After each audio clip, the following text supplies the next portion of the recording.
Welcome to the Zebra Family channel. If you have not subscribed, please click the like button, share and subscribe. It's free.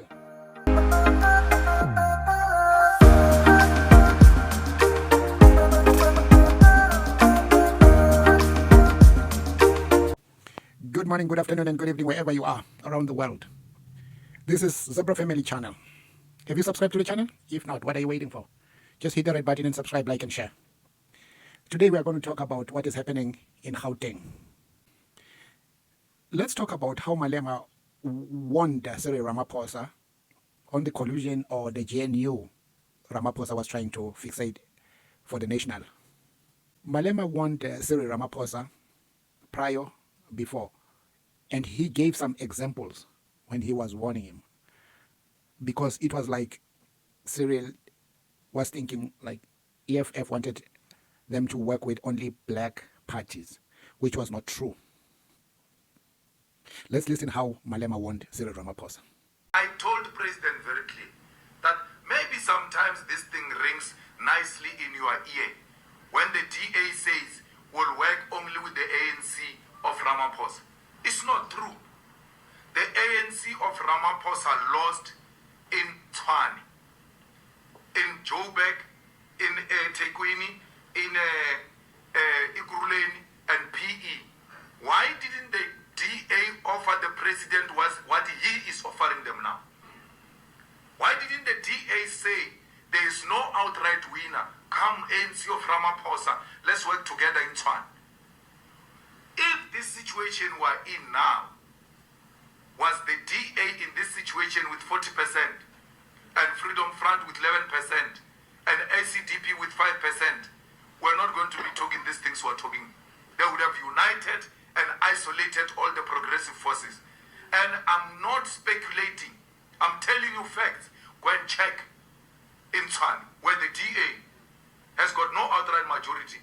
Did it invite the ANC of Ramaphosa because they can only work with the ANC of Ramaphosa? The ANC is under Ramaphosa now, in Tshwane, in Joburg, in Ikuruleni. Why is the DA not inviting him? It is because Ramaphosa suffers from inferiority. He cannot work without white supervision. To invite the DA is to invite supervisors. It's not to invite progressive white people to come and join hands with us to rebuild South Africa. So we reject this government with everything it deserves, for as long as it puts in white supremacists, it puts in Afrikanerdom, it puts in colonialism and imperialism, will not be part of the neo-colonial government. I want us to talk about Douglas Gibson when he was talking about LESUFI. You know, there's something that I realized from DA. They want to supervise ANC, and they don't want ANC to work without supervision. That's the mentality that they have. The way he was talking to Xoli when he was being interviewed by Xoli, he proved beyond reasonable doubt that they have their own stooge in the presidency. Because what he said at the end of his speech, he said if LESUFI doesn't bow and give them what they want, they will talk to their stooge, which means it's the president of South Africa. We have seen the postponements and everything that has been going on because the Gauteng Provincial Council or Provincial Unity of Council were not bowing to DA. But now, because DA knows that they have their own men up there in the higher office that will call them to order, or if they don't listen, they will be removed in their position, which means LESUFI will be removed. This is crazy. This is not how you negotiate, because you are negotiating putting a gun on their head that if this is not going to happen, we've got somebody up higher there who will help us out to remove you if you don't bow to what we want. Let's listen to what this man had to say. Mr. Gibson, I want to start with you here in studio. There seems to be a crisis in Gauteng. You believe that it's small issues that are not insurmountable. This essentially can be resolved. Is that your view? Well, Premier Panyaza LESUFI has forgotten that he's only the Premier because the DA voted for him. Firstly. Secondly, he's in the first stage of grief, which is denial that the voters rejected him and his party because they were unsatisfactory as the rulers of Gauteng over the last few years. And he needs to take those into account. The third thing is he's got 28 seats and the DA's got 22. And he mustn't now be greedy and try to grab far more than he's entitled to. The DA really wants to make Gauteng work and wants to make LESUFI look good for a change and our own people to look good. But the most important thing is to serve the people of this province. In your view, if these two parties are unable to find each other, could it place the national government in jeopardy? No, I don't think it would do that. The national government has set the tone and the example, and I'm quite sure that if Mr. LESUFI is unreasonable, the DA won't agree with him, and if he's unreasonable, President Ramaphosa will take out the whip. So we believe that they should be there. So what we were proposing was 5 for the ANC, 4 for us, and 1 for the IFP, in relation to the proportionality clause, the inclusivity clause, and reflecting the will of the voters clause. That would have been fair. Not quibbling over numbers, but saying there's some principles that underlie the numbers that have to be respected. Right. The ANC said, no, we'll give you 3, but we're going to bring in other parties. We said, what other parties? Please tell us. That is in good faith. If you're establishing a government of provincial unity, we need to know, because we have some red lines. We actually do. And they wouldn't tell us, and today they said, no, well, actually the plan was to give you 3 and to take 7. So we could see that they'd been in bad faith, which was a huge problem for us. And then they said, okay, we can give now 1 to the IFP, but then you have to still keep 3 and we take 6. It doesn't work that way. There's got to be fairness. And it is very hard for the ANC to come to terms with losing power. I understand that. But they got 34%. They didn't get 50% plus 1. And that means that they can't dictate the terms. Yes, they are still the biggest party in the government of national unity, but we're not far behind them, and this has to be a power-sharing arrangement. This has to be an arrangement in which we respect each other. Now, Solly wrote on the 22nd of July to the ANC secretary in Gauteng and said, this is how we should do it. We should start with all of the positions. If you're looking at speaker and deputy, that makes it 13. Speaker and deputy and premier and 10 cabinet ministers. That makes it 13.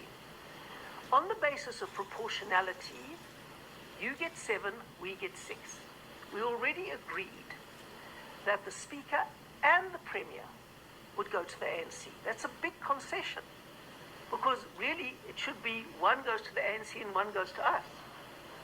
So we made a big concession to take it to the ANC and say, right, you can have the premier and the speaker, and we took the deputy speaker. Okay, so from those 13, the ANC's got 2 and we've got 1. And now we get to the cabinet and they're 10. We said, all right, let's take proportionately. Plus the premier, you take 6, which is 5 cabinet seats plus the premier, because he is part of the cabinet, and we take 5. And then what we do is we each give up 1 to accommodate another party. So we want to bring in the IFP. The ANC gives us the first seat because it was proportional. Then we want to bring in another party. We give up 1 seat until it's inclusive. And Solly said that because the cabinet is limited to 10, we couldn't bring in more than 3 other parties without completely undermining the proportionality aspect of it. That was a fair proposal. The ANC never intended, in fact, as we found out today, to bring in any other smaller parties.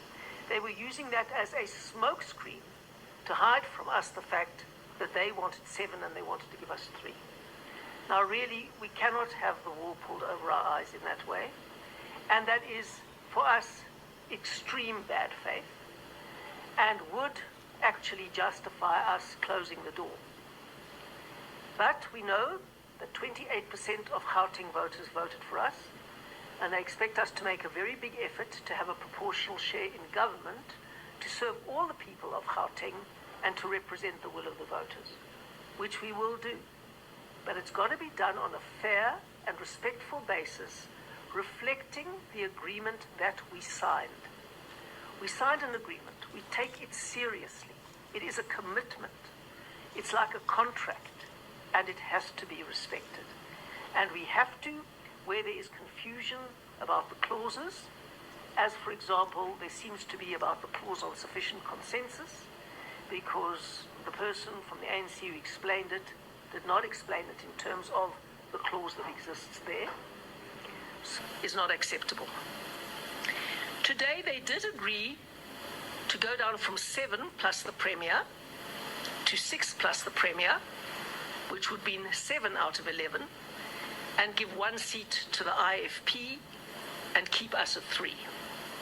Now, we have no problem at all with the IFP coming in.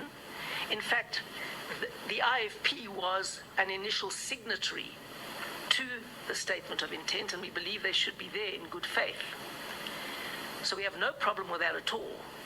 But it is still wildly out of proportion to give the ANC 6 plus 1, the DA 3, which is less than half of what the ANC has got, although we're almost the same size electorally, and the IFP 1. So we said that is not helpful. It does not meet clause 16, and it is not appropriate, and we cannot agree to that. So the ANC offered to reduce the 7 to 6, retain the DA at 3, and give the IFP or the PA, they said, 1. We welcome the IFP's possible inclusion, but point out that this is still far short of the requirements of Clause 16 of the National Statement of Intent. We, as the DA, are prepared to enter the government of provincial unity in Gauteng on the basis of a power-sharing partnership to reflect the will of the voters in Gauteng. But we are not prepared to be co-opted by the ANC on their terms alone, acting as if the ANC still has an overall majority in Gauteng, which it does not. We cannot agree to be taken hostage in a government of provincial unity in which only one party dictates the terms. As far as committee chairs in the Gauteng legislature are concerned, the proposal was that the DA would take 6 out of a total of 17, and we were prepared to accept this allocation despite a significant shortfall on the basis of the executive reflecting the letter and the spirit of the Declaration of Intent. Our door remains open to further negotiations when the ANC is genuinely committed to treating us as a party that is almost the same size as they are in Gauteng. We will again come to the table in an atmosphere of mutual respect and negotiate in good faith and seek to build trust between the parties. Can anyone just explain what did Douglas Dodson mean when he about Cyril Ramaphosa, that they will go to Ramaphosa and Ramaphosa has to take out a whip? Because that is like, to me, it's like Ramaphosa is the one who's going to help them out and remove LESUFI. What was the meaning of this? Let us comment respectfully, share, like, and subscribe. I love you all. Bravo, bravo, bravo.